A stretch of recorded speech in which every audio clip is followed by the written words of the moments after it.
السلام علیکم ورحمۃ اللہ وبرکاتہ۔ الحمد للہ وکفا والصلاة والسلام علی سید الرسل وخاتم الانبیاء۔ رب اشرح لی صدری ویسر لی امری واحلل عقدۃ من لسانی یفقهوا قولی رب زدنی علما وارزقنی فہما۔ رب انی لما انزلت الی من خیر فقیر۔ اللهم صل على سيدنا محمد وعلى آل سيدنا محمد كما صليت على سيدنا إبراهيم وعلى آل سيدنا إبراهيم إنك حميد مجيد۔ اللهم بارك على سيدنا محمد وعلى آل سيدنا محمد كما باركت على سيدنا إبراهيم وعلى آل سيدنا إبراهيم إنك حميد مجيد۔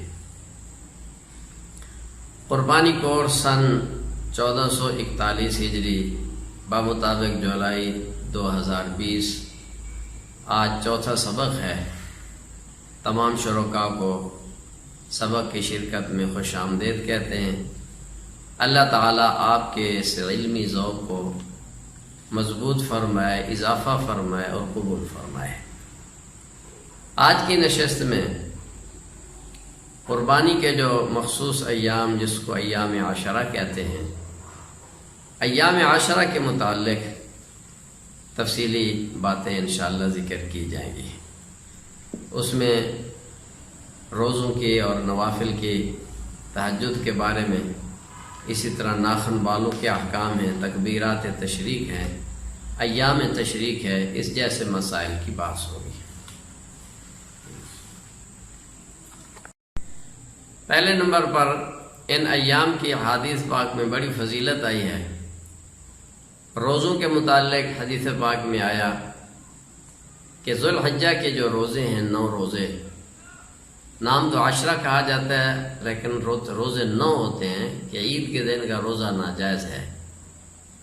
تو ایک دن کا روزہ فرمایا کہ 1 سال کے گناہوں کو مٹا دیتا ہے، اور جو 9ویں ذوالحجہ کا روزہ ہے یوم عرفہ کا، وہ 2 سال کے گناہوں کو مٹا دیتا ہے، 1 سال کے پچھلے گناہ اور 1 سال کے اگلے گناہ، ان گناہوں کے لیے وہ کفارہ بن جاتا ہے۔ اس سلسلے میں ہمت کرنی چاہیے، روزے کا اہتمام کرنا چاہیے۔ آج اللہ رب العزت نے صحت عطا فرمائی ہے، وقت دیا ہے، فرصت دی ہے، جوانی ہے، تو اس نعمت سے نفع اٹھا کر یہ روزے رکھ لینے چاہیے۔ کل کو جب بڑھاپا آ جائے گا، بیماری آئے گی، رکھ نہیں پائیں گے، دل چاہے گا کاش کہ صحت جوانی ہوتی تو میں روزے رکھتا۔ پہلے چونکہ رکھ رہے تھے، اب عذر کی وجہ سے نہیں رکھ سکتے، تو اللہ کی رحمت سے امید ہے کہ پنشن جاری ہو جائے گی۔ اللہ رب العزت سابقہ ترتیب کی برکت سے روزہ رکھے بغیر ہی روزے کا ثواب عطا فرمائیں گے۔ دوسری چیز ہے راتوں کی فضیلت۔ قرآن پاک نے والفجر ولیال عشر میں ان 10 راتوں کی قسم اٹھائی ہے اللہ تعالیٰ نے۔ اللہ رب العزت جس چیز کی قسم اٹھاتے ہیں وہ اس چیز کی تکریم اور باعث عزت اور باعث شرف ہونے کی دلیل ہوا کرتی ہے۔ یہ راتیں اللہ کے ہاں بہت محبوب ہیں، تو ان راتوں میں کم از کم تہجد کا اہتمام کرنا چاہیے۔ نماز تو جماعت سے پڑھنی ہے، مرد جماعت سے پڑھیں، خواتین گھر میں اہتمام کریں، وہ تو فریضہ ہے، اس کے تو کہنے کی ضرورت ہی نہیں۔ تو تہجد کا بھی اہتمام کرنا چاہیے۔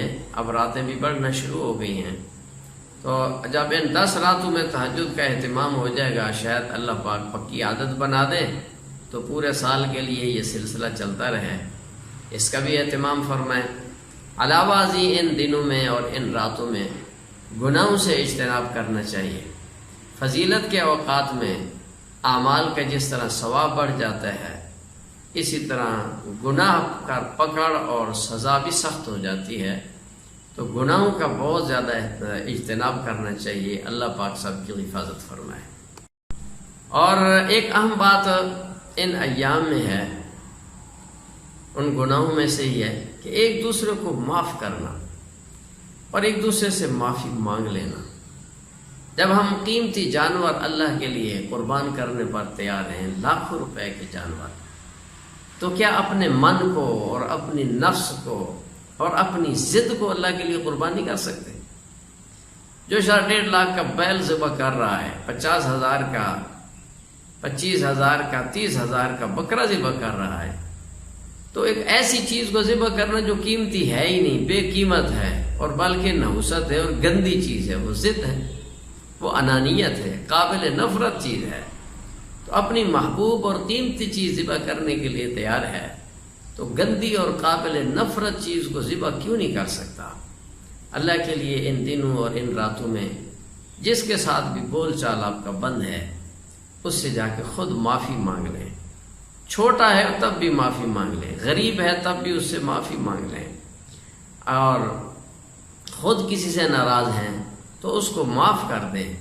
عید آ رہی ہے، خوشی کا موقع ہے، اس سے پہلے اپنے دل کو ہر طرح کی میل کچیل سے، نفرتوں سے خالی کر لیں، دل خالی اللہ کی محبت کے لیے خالی ہو جائے، پھر قربانی ذبح کریں گے، انشاءاللہ اس کی جو برکات ثمرات ہوں گے وہ پھر نرالے ہی ہوں گے۔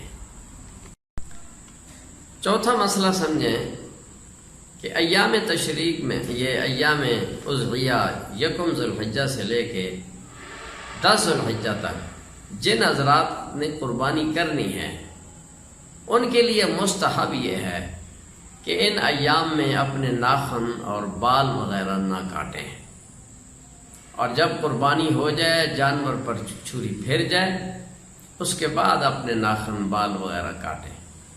ذی الحجہ کے چاند نظر آنے سے پہلے ہی اپنی حجامت وغیرہ بنا لیں، لیکن یاد رکھیں کہ یہ حکم ایک مستحب امر ہے۔ اگر 40 دن سے زیادہ وقت گزر چکا ہے، حجامت نہیں بنائی، یہ بغلوں کے بال وغیرہ صاف نہیں کیے، پھر تو اس کی صفائی واجب ہے۔ اور کوئی آدمی ان ایام میں اگر ایسا کر بھی لیتا ہے، ناخن کاٹ لیتا ہے، بال کاٹ لیتا ہے، تب بھی اس پر کوئی جرمانہ نہیں ہے، البتہ افضل یہ ہے کہ تھوڑا سا صدقہ کر دے۔ باقی یہ امر مستحب ہے۔ قوم کا عجیب مزاج ہے کہ فرائض چھوٹتے ہیں، مستحبات کا اہتمام بڑا کرتے ہیں۔ ان دنوں میں لوگ ناخنوں اور بالوں کے مسائل بہت پوچھتے ہیں، اور پوچھنے والے ایسے لوگ بھی ہوتے ہیں جو سال بھر نماز بھی نہیں پڑھتے، تو نماز چھوٹ جائے کوئی پرواہ نہیں ہے، بال ناخنوں کا بڑا اہتمام ہوتا ہے۔ یہ ہمارا مزاج بگڑ گیا ہے، اللہ پاک ہمارے حال پہ رحم فرمائے۔ اور ایک مسئلہ ان ایام کا ہے تکبیرات تشریق۔ تکبیرات تشریق، اللہ اکبر، اللہ اکبر، لا الہ الا اللہ، اللہ اکبر، اللہ اکبر وللہ الحمد، یہ مبارک کلمات ہیں۔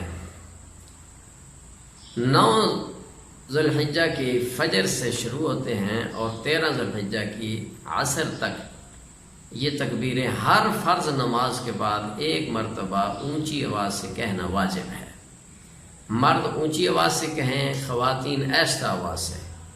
نماز چاہے جماعت سے پڑھے یا اکیلے پڑھے، شہر والے ہیں یا دیہات والے ہیں، قربانی اس نے کرنی ہے یا نہیں کرنی، ہر عاقل مسلمان پر تکبیرات تشریق کہنا واجب ہے، ایک مرتبہ کم از کم ضرور کہے، اور الفاظ بھی صحیح ادا کرے اور الفاظ سیکھ لینے چاہیے۔ ایام تشریق 5 ہیں اور ان 5 دنوں میں یہ تکبیرات کہنی ہے۔ اور تکبیرات تشریق کے سلسلے میں ایک مسئلہ یہ بھی ہے کہ اگر تکبیرات کہنا بھول جائے اور نماز کے بعد کوئی ایسا کام نہیں کیا جو نماز کے منافی ہو، مثلا اس کا وضو بھی نہیں ٹوٹا، کسی سے بات چیت بھی نہیں کی، اور سینہ قبلے سے نہیں پھرا، تو جب تکبیر یاد آ جائے تو تکبیر کہہ دینی چاہیے۔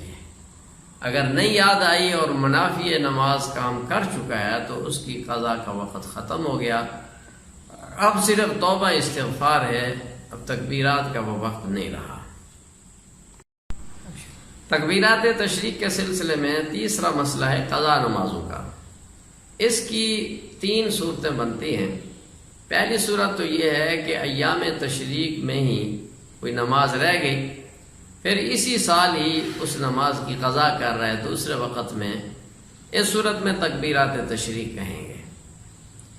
دوسری صورت یہ ہے کہ پہلے کی کوئی رہی ہوئی نماز ان ایام میں قضا کر رہے ہیں، تو اس صورت میں قضا نمازوں کے بعد تکبیرات تشریق نہیں کہیں گے، اور تیسری صورت یہ ہے کہ انہی ایام تشریق کی کوئی رہی ہوئی نماز ایام تشریق کے بعد قضا کر رہے ہیں، اس صورت میں بھی تکبیرات تشریق قضا نمازوں کے بعد نہیں کہیں گے۔ اور بڑی اہم بات تکبیرات تشریق کے سلسلے میں یہ سمجھیں کہ تکبیرات تشریق ایک درس وحدانیت ہے۔ اللہ رب العزت کی وحدانیت بندہ بار بار بولتا ہے، اللہ اکبر اللہ اکبر، اللہ سب سے بڑا، اللہ سب سے بڑا، لا الہ الا اللہ، اللہ کے سوا کوئی الہ نہیں ہے۔ تو ان تکبیرات کو کہتے ہوئے اللہ رب العزت کی عظمت کو دل میں بٹھانا، اس کی وحدانیت کو دل میں بٹھانا، شرک اور شرکیہ اعمال سے، شرکیہ نظریات و تصورات سے توبہ کرنا، یہ بڑا ضروری ہے کہ عبادت میں، ذات میں، صفات میں اللہ کا کوئی شریک نہیں ہے۔ جانور بھی اسی کے نام پہ ذبح، صدقہ خیرات اسی کے نام کا، غیبانہ پکار اسی کے نام کی، یہ ایک پورا ایک سلیبس ہے وحدانیت کا جو ان 5 دنوں میں امت مسلمہ کو سکھایا جاتا ہے۔ اور ان ایام کے مستحب اعمال میں سے ایک عمل یہ بھی ہے کہ جانور قربانی کے دن سے کچھ دن پہلے لے لیا جائے، پھر اس کی خوب خدمت کی جائے، اس سے محبت کی جائے، خوب اس کی خاطر مدارات ہو، اس کو گویا کہ نرالے طریقے سے پالا جائے، لاڈلا بنا کر۔ پھر عید والے دن عید کے مستحبات میں سے یہ ہے کہ وہ غسل کرے اور اچھے کپڑے پہنے، نئے ہوں تو اچھی بات ہے، نئے نہ ہوں، پرانے ہوں لیکن دھلے ہوئے ہوں، کپڑے پہنے، خوشبو لگائے اور کچھ کھائے پیے بغیر عیدگاہ کی طرف جائے۔ اور عیدگاہ کی طرف جاتے ہوئے اگر ممکن ہو تو پیدل جائے، اگر عیدگاہ دور نہیں ہے پیدل جا سکتا ہے تو پیدل چلنا زیادہ افضل ہے۔ اور ایک حکم یہ بھی ہے کہ بڑی عید قربان پر گھر سے جاتے ہوئے اونچی آواز سے تکبیرات تشریق ہے، اللہ اکبر لا الہ الا اللہ اللہ اکبر وللہ الحمد، ایسے مزے لے لے کے اونچی آواز سے تکبیرات تشریق ہے۔ جدھر سے گزرے گا دائیں بائیں جو دیواریں، پتھر، تنکے، جھاڑیاں، درخت، جو بھی اس کی آواز سنیں گے، قیامت کے دن اس کے اس مبارک کلمات پر گواہی دیں گے۔ اور یہ آج بڑا المیہ ہے کہ لوگ باتیں کرتے ہوئے نہیں شرماتے، گالیاں دیتے، لڑائی جھگڑا اونچی اونچی آواز سے کرتے نہیں شرماتے، موبائل پر باتیں کرتے نہیں شرماتے، لیکن اللہ کا نام اونچا لیتے ہوئے لوگ شرماتے ہیں۔ وہ جی کیا کہیں گے، کیا کہیں گے؟ کہ جو کہتے ہیں کہتے رہیں، ہم نے تو اپنے اللہ کو پکارنا ہے۔ حکم یہ ہے کہ اس موقع پر اونچی آواز سے تکبیرات کہی جائیں۔ اور ایک حکم یہ ہے کہ واپسی پر اگر ممکن ہو تو راستہ تبدیل کر کے ہیں، واپسی پر بھی تکبیریں کہتے ہوئے ہیں، واپسی پر بھی راستے آپ کے گزرنے کی گواہی دیں گے۔ اور ایک بڑا اہم ادب یہ ہے کہ وہ خوش نصیب لوگ جن کے والدین دونوں یا ایک زندہ ہیں، روئے زمین پر وہ خوش نصیب لوگ ہیں، ان کو چاہیے کہ جب عید کے بعد گھر آئیں تو سب سے پہلے والدین کے پاس جائیں، والدین کے قدموں پہ ہاتھ رکھیں، پاؤں کو بوسے دیں، ان سے ملیں، ان کو ہدیہ تحفہ پیش کریں، ان سے دعائیں لیں، پھر اپنے بچوں کی طرف متوجہ ہوں۔ صاحب اس دن کا یہ بھی ہے کہ اپنے کھانے کا جو آغاز ہے، عید کے بعد واپس آئیں، کھانے کی ابتدا اپنی قربانی کے گوشت سے کریں، افضل یہی ہے۔ لیکن اگر قربانی لیٹ ہے، کسی وجہ سے دیر ہو جائے گی، بھوک زیادہ لگی ہے تو کوئی اور چیز کھا پی لیں، کوئی منع نہیں ہے۔ اب اس سلسلے میں بعض غلطیوں کی نشاندہی کی جاتی ہے جس کی طرف بہت کم لوگوں کا دھیان ہے۔ ان میں سے ایک تو یہ ہے کہ 12 ذوالحجہ غروب آفتاب سے پہلے کوئی شخص مالدار ہو گیا، پہلے فقیر تھا، قربانی واجب نہیں تھی، تو 12 ذوالحجہ غروب آفتاب سے پہلے کہیں سے کچھ اس کو آ گیا، وہ مالدار بن گیا، نصاب پورا ہو گیا، اس پر قربانی واجب ہو جائے گی۔ اس کو چاہیے کہ جانور خریدے اور ذبح کرے۔ اگر اتنا موقع نہیں ہے، قربانی واجب ہو گئی، ٹائم گزر گیا، سستی کی ہے، تو اس پر قضا لازم ہے، اس کو چاہیے کہ اس کے بعد پھر اس کی قیمت کا صدقہ کرے۔ اور ایک بڑی اہم بات اس سلسلے میں یہ ہے کہ بڑے جانور میں جتنے لوگ صحیح گویا شریک ہیں، ان سب کا صحیح العقیدہ مسلمان ہونا ضروری ہے۔ کسی ایک کا عقیدہ اگر گڑبڑ ہوا تو اس کی سب کی قربانی برباد ہو جائے گی۔ مثال کے طور پہ ایسے عقیدوں کا ذکر کیا جاتا ہے کہ جس کی وجہ سے قربانی ضائع ہو جاتی ہے۔ مثلا جو منکرین ختم نبوت قادیانی ہیں اور قادیانیوں کے ہم نوا ہیں، ان کے سہولت کار ہیں، ان کو اچھا سمجھنے والے، ایسا کوئی شخص اگر شریک ہے اس کی وجہ سے سب کی قربانی برباد ہو جائے گی۔ اسی طرح منکرین صحابہ کرام و اہل بیت علیہم الرضوان، اسی طرح شرکیہ عقیدہ رکھنے والے، تحریف قرآن کے قائل جو اس قرآن پاک کو صحیح نہیں سمجھتے بھی اس میں تحریف ہو گئی ہے، اسی طرح احکام شریعہ اور سنت مبارکہ کا مذاق اڑانے والے جو عام آج رواج پڑ چکا ہے، اور اسی طرح لبرل سوچ کے جو حاملین ہیں اور سیکولر سوچ کے حاملین، ایسے لوگوں کی شرکت سے سب کی قربانی برباد ہو جائے گی۔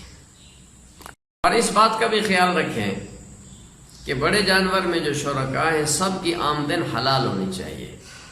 6 لوگوں کی آمدن حلال ہے اور ایک بندے کی آمدن حرام ہے تو اس کی وجہ سے بھی سب لوگوں کی قربانی برباد ہو جائے گی۔ مثلا بینک ملازم ہے، سودی کاروبار کرنے والا، بہت سے لوگوں نے پیسے رقمیں جمع کرائی ہوئی ہیں، فکس ڈپازٹ، ہر مہینے ان کو فکس مل جاتا ہے، کسی نے بچت اسکیم میں، کسی نے ڈاکخانے میں، کسی بینک میں، ان سب کی آمدن حرام ہے۔ اسی طرح انشورنس کا جو سسٹم ہے اور انعامی بانڈز کی جو رقم ہے، یہ کاروبار بھی حرام ہے، تو حرام مال سے بچنا چاہیے۔ اللہ رب العزت حرام مال کو قبول نہیں فرماتے۔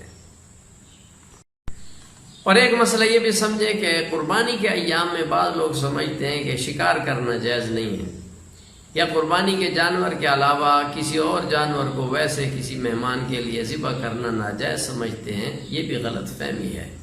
قربانی کے ایام میں بھی کوئی اور جانور بطور مہمان نوازی کا ذبح کر سکتے ہیں، شکار کر سکتے ہیں، کوئی اس میں قباحت نہیں ہے۔